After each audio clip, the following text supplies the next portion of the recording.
Hello again, I'm Bob Colt. We're continuing our conversations in Charlotte Public Schools. Tyler Bartolacci is with us today along with Bill Barnes. And Bill, we know a little bit about what you do, but Tyler, why don't you tell us first about Project Lead the Way, and then Bill will tell us about how he signs the checks and gets out. I'm just joking with you. Okay, well first I teach at the high school. I'm a math teacher, and we decided to put in a engineering course through Project Lead the Way, which is an organization out of Indiana. And the courses that we are doing are the Pathway to Engineering. That includes 3 courses in the engineering to prepare kids for engineering courses in college. Bill, why is this important in a school? Well, it's a great opportunity for all of our kids to get into STEM, science, technology, engineering, and math, and to help prepare them for careers that they're going to be taking part in when they leave here. So it's a great opportunity to get kids involved and engaged with those types of classes before they even go to college, so that they're prepared and ready to go, and then can be successful at the next level. And Tyler, you have to get certified. So what does that mean for an instructor? Well, this past summer, and probably this summer too, I spent 2 weeks actually at Eastern Michigan with Project Lead the Way, certified instructors, if you will, facilitators, and we spent 2 weeks on campus with other teachers that are going to teach the same courses, essentially learning how to teach the course. And what do you learn? Take us through the process. We go through everything the students go through in 2 weeks. So a full year of school in 2 weeks. So it's from 8 to 5 and then 3 hours of homework every night. But the first thing that we hit hard this year was the engineering process, which building things, brainstorming, trying to sell it to the client. The client doesn't like it, bring it back, build it again. And we spent a lot of time this summer doing that. And now as we move throughout the courses, it'll get a little more complex as we go. And so how do you share that knowledge with young people? That's going to be a tough thing to do. It is, and that Project Lead the Way actually does all of that for us. They have the whole curriculum laid out, and so we just follow it to a T. Okay. And Bill, for the school, it gives you a great advantage, young people coming in, doesn't it? It does. Well, and we have a nice community tie-in with Spartan Motor here. They have an engineering department, and so it's a wonderful thing for our kids to be exposed to that type of learning before they leave high school, and it sets them up for their futures. Talk about that Spartan partnership, because that's kind of unique too. Not every school district has an opportunity to have a major employer to step up and be willing to partner, and that's kind of a unique opportunity. It is. We had some conversations in the late fall, early winter with them about partnering and about doing some work with them, and we have not set up our meeting here in the late winter, spring to do that yet, but that's something we're going to do looking ahead, because they can provide some real world perspective that our kids will definitely benefit from. And that's really on the during and maybe coming out stage, but Tyler, what do you have to do then to prepare to really launch this? You're going through the certification process, but there's probably a lot of upfront thought process that's going on right now. There is. In terms of the materials is really the big thing right now that I'm looking at. And Project Lead the Way puts out every year an extensive inventory of materials that we have to go through and purchase. What do we have? What don't we have?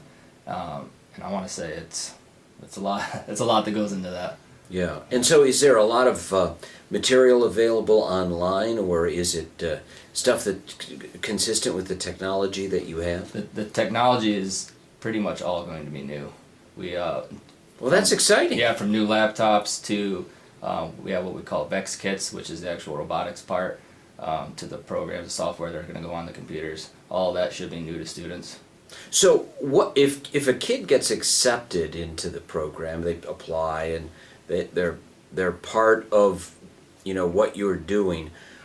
What do they actually go through? Give me an idea of what the term might look like. First, I think we should say, though, you don't actually have to apply. It's open. It's open to anybody. It's open. Yeah, so any kid that wants to take the class can sign up for it and do it. So, but they do have to sign up. That's what. So they have to sign up. You know the kids that are coming in, and then once they're in and signed up, then they go through kind of a process. Do you have to make an assessment before you launch with them, or do you expect them to be at a level?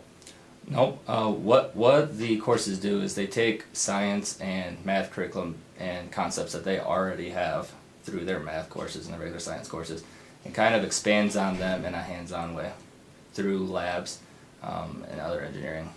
Okay, so this is really a hands-on concept, Absolutely. expanding on what they've already learned. Yep. And so, what could they expect to do? Or give me a little taste, or at least for the parents or the kids at home, what they could expect to do when they're coming in. For example, the last lab that we do, I call it a lab, it's really more of a project, and the course that I went to for the training this summer is called Marble Sorter. So they are given VEX kits, they're given a computer and the software to do so, and they have to sort marbles, and they get to choose by which size or by color, but I get to select the marbles that go in, and they have to be all sorted by that specific genre. And how does that help them? I mean, what's the test here? Well, it gets them thinking about things sort of a problem-solving way, as opposed to, here's the algorithm, like we tend to do sometimes in math, and just repeat this 40 times for your homework. Now they're actually thinking, well, how do I do this, and how can I set it up? How do I get to the end product with the given requirements? So it's a step beyond just a situation. You really want them to solve problems based with some of the tools that they have. Absolutely. And so education is changing a lot, isn't it? Because we did used to just teach formulas. Well, the reality is that the world our kids are leaving high school and going into is very different. They have to be prepared to problem solve, they have to be prepared to think, they have to be prepared to use technology to do all of those processes. And so this gives our kids a leg up because it teaches them how to do that before they leave. So, and you had used the word sign up, I said apply. What if you have a huge turnout for this kind of program? How do you handle it? Well, we'll run the classes. Yeah. We'll run it based on the interest that we have. We've got a great trained teacher here in Tyler, and you know, we were very lucky to get a grant from General Motors to pay for the materials that we need in part, and so everything is set up. We'll offer the classes that we can offer. So depending on how many kids sign up, that will dictate how many classes we run. So we're planning on running a couple at least, and if we get more interest in that, we'll run more. So Tyler, do you have a way to clone yourself so that you can be teaching a lot of different students? If that's what, No. if that's a good problem to have, isn't it? it is. And so how important is engineering, science, technology, all of those things that a kid would get in this program now at this age in school, as opposed to what they might learn, you know, later in life, maybe at a university level? This is pretty important, isn't it? It is, especially for the students that are entering STEM-related fields, science, technology, engineering, and math. Recently, well, even back when I was attending Charlotte High School, there wasn't really kind of a feeder course into engineering programs. And now with this, we do have that. So it gives them some of the essentials that maybe students wouldn't have when they entered those programs to start. Do you find that young people have good math skills now, or is there a lot of room for improvement? I think there's room for improvement, of course, always. But the one question that gets asked by students is, where am I going to see this? And where this course is going to help is they literally have to do the math in order to complete the objective. Yeah. So. Is the advent of the calculator helpful or not to an educator? Well, realistically, when a student on the job needs to punch out 10 times 15, they're not going to think about it and do it on paper. They're going to use a calculator or computer. Right. So it's actually helped in terms of the time and the quickness that students can accomplish these tasks. How are you possibly going to keep up on all the technology changes? Well, with this class in particular, that's why we have trained teachers who then become part of the Project Lead the Way network. Yeah. And so they get updates, they get information, they get opportunities for additional training. We're looking at training more teachers in the future, and so we'll have a team that gets to approach these problems and tackle them.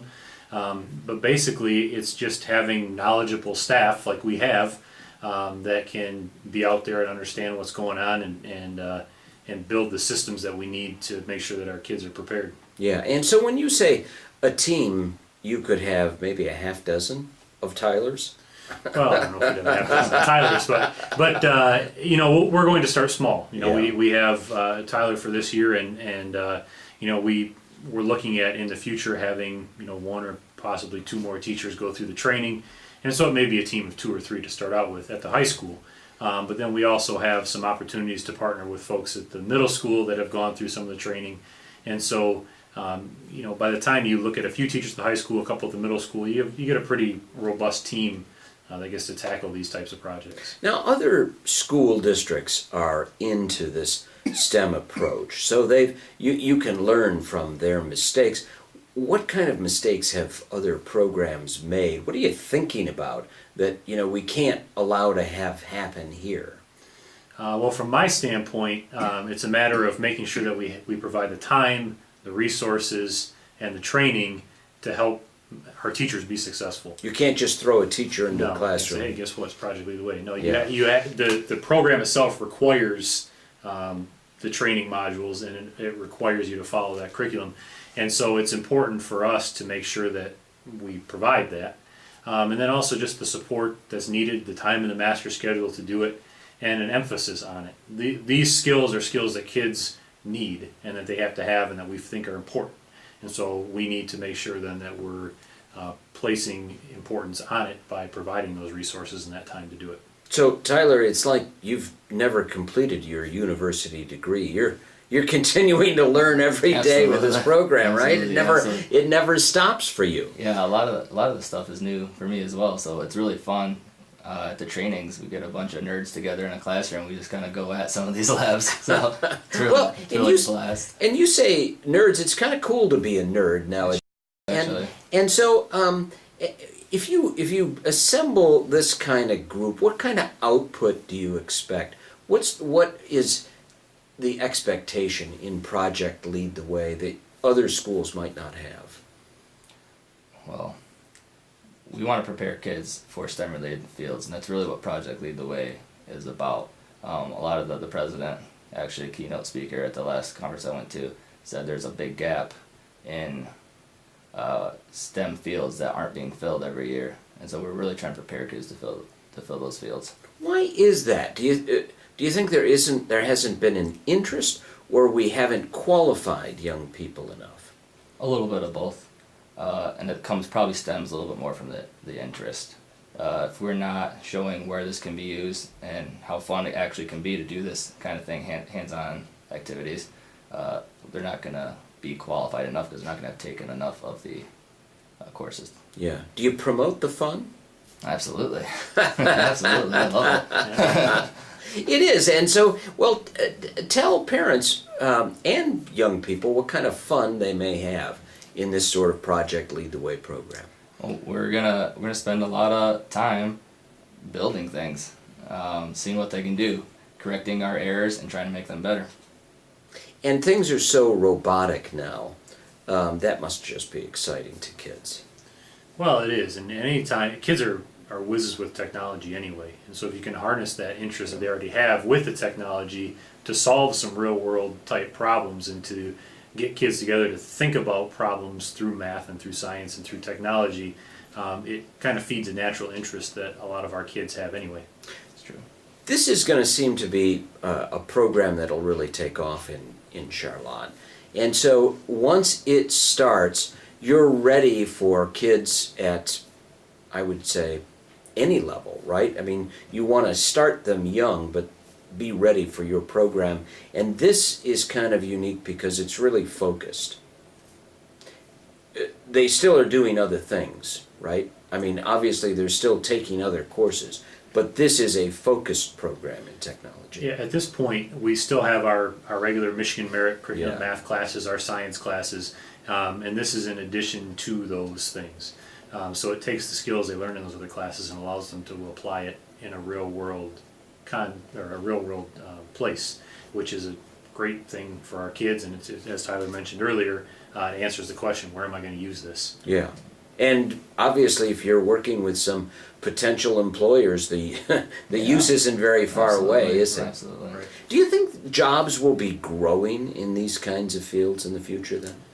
I think so. We have places like Silicon Valley, and there's actually a former Charlotte grad just got hired with the military doing weapons engineering. So these jobs are out there. They just need to be filled. Well, technology's not going away. Absolutely. It's moving quicker and quicker and quicker, and it gets outdated so fast now. You need people who have the training, the skills to be on the cutting edge of that, to build the next iPhone, to build the next laptop, to build the next whatever is out there, and this gives kids a great chance to have a foundation before they go off to college to do those great things. Well, it's a great foundation to establish in Charlotte, and thank you both for being with us and able to share some information. And when's it all going to start? When do they sign up? Well, we'll start signing up for classes here in a few weeks. It's early March right now, so by right around spring break we start signing up for classes, and so that opportunity will be there. And Tyler is going to be teaching a class fourth term that's not Project Lead the Way, but is kind of an introductory to engineering thinking type class to get some interest built up for the program. So that'll all be happening here in the next couple months. Well, good luck. I'm sure you'll be wildly successful, and the problem will be Hope so. too successful, maybe. There you go. I'm Bob Colt. I'll continue Conversations in the Charlotte Public Schools.